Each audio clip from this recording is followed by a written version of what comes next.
ویسے تو اسٹیبلشمنٹ کا بھی علاج ہے. پاکستان میں اسٹیبلشمنٹ کا کردار محدود ہوتا جا رہا ہے اور محدود ہونا چاہیے. فضل الرحمان صاحب، رانا ثناءاللہ صاحب کو میں سمجھتا ہوں کہ عمران اسماعیل صاحب سے گزارش کروں گا کہ کوئی اچھا سائیکائٹرسٹ جو ہے ان کو بھیجیں. اب آپ رات کو خواب دیکھا کریں، نیند کی گولی لے کے سویا کریں. اور بلاول بھٹو جو ہیں وہ اس وقت پتہ نہیں کن خوابوں میں ہیں، ان کو سمجھ نہیں آ رہی. وہ عدلیہ کے خلاف مہم میں لگے ہوئے ہیں. شہباز شریف عدلیہ کے خلاف مہم میں لگے ہوئے ہیں. یہی رولنگ اسی بینچ نے جب 3 مہینے پہلے دی تھی تو یہی نون لیگ، یہی شہباز شریف بلاول مٹھائیاں بانٹ رہے تھے. اسی بینچ نے 3 مہینے کے بعد رولنگ دی، اس کے اوپر وہ خلاف ہو گئے ہیں اور وہ اب عدلیہ کے خلاف سازشیں کر رہے ہیں. میں یہ سمجھتا ہوں کہ اگر انہوں نے اپنے کام پہ دھیان دیا ہوتا تو آج پاکستان میں روپیہ جو ہے وہ صرف 100 دن کے اندر 62 روپے اپنی قیمت کھو چکا ہے ڈالر کے مقابلے میں. اس کے نتیجے میں پاکستان میں مہنگائی کا ایک بحران آ گیا ہے. ایک اس وقت ایڈمنسٹریشن کا ایک بحران ہے، گورننس کا ایک بحران ہے. اور یہ تمام بحران اس لیے ہیں کہ ہمارے جو حکمران ہیں وہ اس وقت نیرو کی طرح بانسری بجا رہے ہیں، جبکہ پورا پاکستان جو ہے وہ جل رہا ہے. اور اس وقت جو صورتحال ہے کہ ڈالر اوپر جا رہا ہے، اسٹاک مارکیٹ نیچے جا رہی ہے. آپ جو ہمارے ہاں سیلاب کے اوپر آپ نے دیکھا کہ انہوں نے کوئی رسپانس نہیں دیا، اس کے اوپر جو ہے گورننس کے اوپر کوئی رسپانس نہیں دیا. پنجاب حکومت، حمزہ شہباز کی جو حکومت تھی، اس نے پروکیورمنٹ نہیں کی ہمارے گندم کی. اور اب ہمیں سمجھ نہیں آ رہا، آپ کو سپٹمبر، ہمارے ہاں نومبر دسمبر میں آپ دیکھیں گے آٹے کا بحران پیدا ہو جائے گا، کیونکہ انہوں نے پروکیورمنٹ ہی نہیں کی ہے. جو اس وقت حالات ہیں وہ سیاسی حالات تو بہت ہی دگرگوں ہیں. اور میں یہ سمجھتا ہوں کہ بار بار ہم کہہ رہے ہیں الیکشنز کی طرف بڑھیں، لیکن ہمیں لگتا یہ ہے کہ ہمیں ایک ڈیٹ سیٹ کرنی ہوگی. اگر اس وقت تک وفاقی حکومت الیکشنز کا انتخاب نہیں کرتی ہے تو پھر ہمیں وفاقی حکومت کو گھر بھیجنا ہوگا. ہم ابھی چاہتے ہیں کہ وفاقی حکومت جو شہباز شریف کی حکومت ہے وہ از خود اپنے معاملات کو دیکھے اور از خود الیکشنز کی ڈیٹ کا اعلان کرے یا قبل از وقت انتخابات کی بات کرے، اور اس کے بعد سیاسی جماعتوں کے ساتھ الیکشن کا فریم ورک بنائے. اور اگر وہ یہ نہیں کرتے تو پھر وفاقی حکومت کو ہمیں گھر بھیجنا ہوگا اور نئے انتخابات جو ہیں اس کی ہمیں تیاری کرنی ہوگی. یہ واحد حل ہے جس سے پاکستان کا سیاسی بحران ختم ہوگا اور انشاءاللہ تعالی یہ وقت جو ہے بڑی جلدی آئے گا. شکریہ. رانا صاحب کو کہیں آپ اپنے سٹنگ چیف منسٹر کو نہیں بچا سکے تو اب آپ کیا لائیں گے؟ یہ اب آپ رات کو خواب دیکھا کریں، نیند کی گولی لے کے سویا کریں اور اچھے خواب دیکھنے کی کوشش کریں اور پنجاب جانے کو اوائڈ کریں. مولانا فضل الرحمان نے بھی اسی ریفرنس میں بات کی. انہوں نے کہا کہ 1 ہفتہ ہے پنجاب گورنمنٹ کے پاس اور آپ کے پاس بھی، اس کے بعد تو آپ لوگ نظر نہیں آئے گا. فضل الرحمان صاحب، رانا ثناءاللہ صاحب کو میں سمجھتا ہوں کہ عمران اسماعیل صاحب سے گزارش کروں گا کہ کوئی اچھا سائیکائٹرسٹ جو ہے ان کو بھیجیں اور سکون کی جو گولیاں ہیں وہ بھیجیں. مولانا فضل الرحمان تو خیر ماشاءاللہ ان کے پاس تو سکون والی کافی چیزیں ہیں. رانا صاحب کو جو باقی معاملات ہیں رانا صاحب کے، اب اس پہ کیا کامنٹ کریں. میرا خیال ہے وہ جو ان کا دھندا تھا، چل رہا تھا، اسی دھندے میں لگیں اور کوشش کریں اس طرح کے کامنٹس نہ کریں. وہ بہت ہی بونگے لگ رہے ہیں.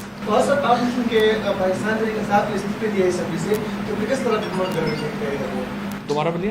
ہم نے استعفے دیے ہیں تو حکومت کو ہم تو نہیں کرا رہے، حکومت تو اپنے بوجھ کے نیچے خود گر رہی ہے. یہ جو حکومت ہے، جب یہ ایک سازش کے نتیجے میں حکومت بنی، اب وہ سازش جو ہے وہ ان سے کامیاب نہیں ہو رہی. اس سازش میں جہاں عوام نے اس سازش کو مسترد کر دیا، عالمی کنسپریسی میں عوام نے فیصلہ کیا کہ ہم نے اس کو رزسٹ کرنا ہے، اس کے بعد تو سازش چل نہیں سکتی تھی. لہٰذا آج جو ہم حالات دیکھ رہے ہیں یہ اسی سازش کا نتیجہ ہے جو نون لیگ نے، پیپلز پارٹی کی لیڈرشپ نے ایک بین الاقوامی قوتوں سے مل کے کی. اس کی وجہ سے اب پاکستان کے حالات خراب. لندن اور پاکستان میں تھوڑا تضاد پایا جا رہا ہے. لندن والے صاحب کہہ رہے ہیں حکومت چھوڑ دیں، پاکستان والے کہہ رہے ہیں کہ نہیں ابھی نہیں چھوڑنے. تو اس تضاد پر کیا ہے؟ کوئی تضاد نہیں ہے. لندن والے نے مل کے سب سے پہلے آپ دیکھیں نا، لندن میں تو ملاقاتیں شروع ہوئی تھیں اس حکومت کو گرانے کے لیے.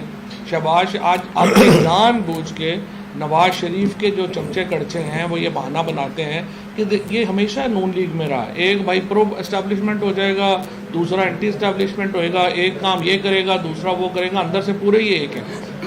سب سے پہلے ملاقاتیں شہباز شریف نے تو نہیں شروع کی تھی حکومت گرانے کی, سب سے پہلے ملاقاتیں نواز شریف نے شروع کی تھی. اور نواز شریف کو جو یقین دہانی کرائی گئی تھی کہ نو کانفیڈنس موو آئے گی اور حکومت چینج ہوگی, وہ شہباز شریف کو تو نہیں کرائی گئی تھی, وہ نواز شریف کو کرائی گئی تھی. تو نواز شریف اور مریم نواز شریف جو اب شہباز شریف کے خلاف یہ محاذ بنانا چاہتے ہیں کہ نہیں ہم تو علیحدہ تھے, یہ تو شہباز شریف نے کیا ہے. میں not as a P T I, یہ تو ان کا اپنا انٹرنل ہے, لیکن ایز اے پولیٹیکل آبزرور یہ گیم نہیں چلنی. نواز شریف اور مریم نواز پوری طرح ملوث تھے اس گیم میں, یہ حکومت آنے میں, یہ سب کچھ انہوں نے خود مل کے کیا. سر یہ بتائیے گا کہ کل عمران خان, دو چیزیں ہیں سر. عمران خان صاحب نے کل اپنی تقریر میں مطالبہ کیا, نہ صرف پہلے وہ چیف الیکشن کمشنر کی بات کرتے تھے, کل انہوں نے پورے الیکشن کمیشن کو تبدیل کرنے کی بات کی. سر اس کو تبدیلی کا ایک باقاعدہ پروسیس ہے, اس کے لیے آپ کو گورنمنٹ کے ساتھ بیٹھنا پڑے گا. یہ پروسیس کیسے ہوگا؟ آپ گورنمنٹ کے ساتھ بیٹھیں گے, اس پر کوئی آپ کی مشاورت ہوئی ہے؟ نہیں سر عمران اسماعیل صاحب نے سر 2018 میں بھی پریس کانفرنس کی تھی اور انہوں نے باقاعدہ اسی طرح بڑے عزم کا اظہار کیا تھا کہ پی ٹی آئی کراچی اور سندھ میں پیپلز پارٹی کو ڈنڈ دے گی. آج 4 سال بعد کیا یہ سمجھتے ہیں کہ پی ٹی آئی اکیلی پیپلز پارٹی کا اقتدار ختم کر سکتی ہے؟ پہلے آپ دیکھیں, اربن سینٹرز میں تو ہم نے اڑا کے رکھ دیا, کوئی ہمارے سامنے ہے نہیں. کراچی ہم نے کلین سویپ کیا, حیدرآباد میں ہم نے سب سے زیادہ ووٹ لیے, سکھر تک ہم نے سیٹیں جیتیں, اور جو کچھ الیکشن میں ہوا وہاں سندھ میں محترمہ بینظیر بھٹو کے انتقال کے بعد الیکشن سے زیادہ ووٹ اس دفعہ پیپلز پارٹی نے لیے. تو انہوں نے دبا کے دھاندلی کی تھی اور ہم شاید اس دھاندلی کو روکنے کے لیے تیار نہیں تھے. لیکن آج میں آپ سے یہ دعویٰ کر رہا ہوں کہ عمران خان صاحب سندھ کے چپے چپے میں جائیں گے. سندھ انتظار کر رہا ہے عمران خان کا, پورے پاکستان سے زیادہ سندھ کے لوگ انتظار کریں کہ عمران خان وہاں آئے اور تبدیلی وہاں پر ہو. اب یہ بات بالکل لازمی اور ملزوم ہو گئی ہے کہ خان صاحب اب سندھ میں زیادہ ٹائم گزاریں گے اور یہ زرداری مافیا کو چیلنج کریں گے اور جڑ سے اکھاڑ کے پھینکیں گے. پاکستان تحریک انصاف اکیلی نہیں, واحد جماعت ہے پورے پاکستان کی جو یہ کام کرنے کا جذبہ اور ہمت رکھتی ہے اور کیپیسٹی بھی رکھتی ہے. دوسرا جی بالکل عمر, یہ ہم نے جس طرح خان صاحب نے کلیریفائی کیا ہے, اکاؤنٹیبلٹی کے اوپر, احتساب کے اوپر, یہ کہ ہمیں کیسز میں ریلیکسیشن دیں, اس کے اوپر ہم بات چیت کے لیے تیار نہیں. اس کے علاوہ جو الیکٹورل فریم ورک ہے, جو الیکشن کمیشن کو بدلنے کے معاملات ہیں, اس کے اوپر 100% ہم بات چیت کے لیے تیار ہیں. اور جو ہی حکومت اناؤنس کرتی ہے انتخابات کا, تو اس میں کوئی شبہ ہی نہیں ہے کہ ہم الیکٹورل فریم ورک کے لیے ان کے ساتھ بات چیت کریں. پنجاب میں الیکشن ہارنے کے بعد مسلم لیگ نون اور بالخصوص پی ڈی ایم اب یہ بیانیہ بنانے کی کوشش کر رہی ہیں کہ جو اسٹیبلشمنٹ ہے وہ ان کے خلاف ہو گئی ہے. آپ کی ان کے ساتھ صلح ہوگی کہ آپ یہ جعلی بیانیہ ہے؟ ویسے تو اسٹیبلشمنٹ کا بھی علاج ہے, تو جو انہوں نے کیا تھا, جو ساستین کے سانپوں کے اوپر اس طرح سے ریلائی کیا تھا.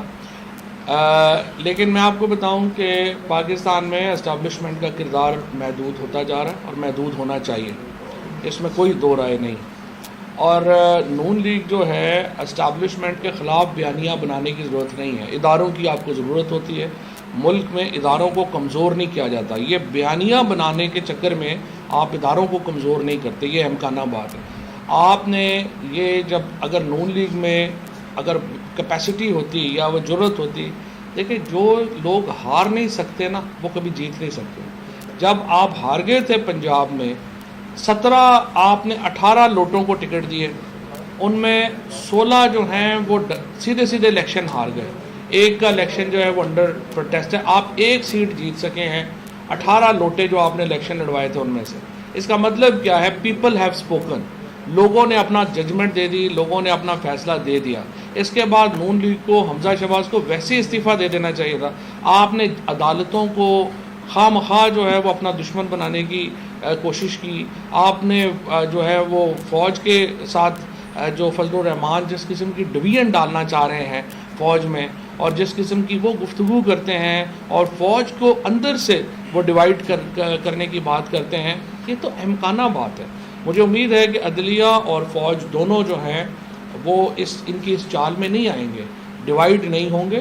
اور یہ لوگ جو پاکستان کے لیے خطرناک ہے, یہ جس قسم کی سیاست یہ کر رہے ہیں. چودھری صاحب, آپ کی پارٹی کا موقف جاننا چاہتے ہیں کہ ایسے اور اس سے پہلے جس وقت یہاں چینج آیا کانفرنس کمیشن پہ, اس اس پہ عدالت کے کردار پر آپ کی جماعت نے سوالات اٹھائے تھے. اب جو کیس ہوا ہے عدالت میں تو اس کے بعد موجودہ حکومت سوال اٹھا رہی ہے ججز کی اپوائنٹمنٹ کے حوالے سے, تو آپ کی پارٹی کا کیا موقف ہے اپوائنٹمنٹس پہ؟ دیکھیں, عدلیہ میں عدالتی نظام میں, پاکستان کے نظام انصاف میں ترامیم لانا, بہتری کرنا بہت ضروری ہے, اس میں تو دو رائے نہیں. لیکن آپ بدلے کی بنیاد کے اوپر تبدیلیاں نہیں کر سکتے.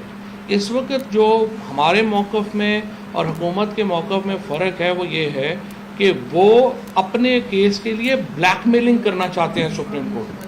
ہم کہتے ہیں بلیک میلنگ نہیں ہونی چاہیے, کنسنسس کے ساتھ, عدلیہ کے مشورے کے ساتھ بیٹھ کے اصلاحات ہونی چاہیے. یہ فرق ہے ہماری اپروچ میں اور جو حکومت کی اپروچ میں. یہ ججز میں انہوں نے پہلے بھی رفیق تارڑ ایک مشہور زمانہ جو ہے وہ کردار رہے ہیں جنہوں نے بیگ لے کے پھرتے تھے. اب بھی انہوں نے عدلیہ کے اندر شرلیاں چھوڑی ہیں. بار کونسل کے لوگوں کو یہ استعمال کر رہے ہیں جوڈیشری کو تقسیم کرنے کے لیے. دس از ناٹ آن. آپ جوڈیشری کو اور ایک دو میڈیا گروپس کو انہوں نے لگایا ہوا ہے اس کام کے لیے. یہ جو ہے وہ درست بات نہیں ہے. باقی عدلیہ کی مشاورت سے اور اسٹیک ہولڈرز کے ساتھ مل کے تبدیلی لانے میں کوئی حرج نہیں. Sir, D G anti corruption Punjab کو ہٹانے کے سوالات کیے جا رہے ہیں کہ ریلیف دینے کے لیے جو ہے وہ D G anti corruption Punjab کو ہٹا دیا. ڈی جی اینٹی کرپشن کو تو پہلی بات تو یہ ہے کہ ڈی جی اینٹی کرپشن کو تو وفاق نے ہٹایا, انہوں نے اس کو بلایا, ہم نے تو نہیں ہٹایا. اور اسی طریقے سے کل میں نے احسن اقبال صاحب کو بھی کہا تھا کہ آپ ٹویٹ کرنے سے پہلے بات اپنا پوچھ تو لیں کہ کیا کس نے. یہ جو تمام جو لوگ جو لاہور پولیس کے یا D G anti corruption کے, یہ وفاق نہیں کیا, اور اگر وہ رہتے تو اس کے مطابق چلتے رہتے, کوئی ایسا پرابلم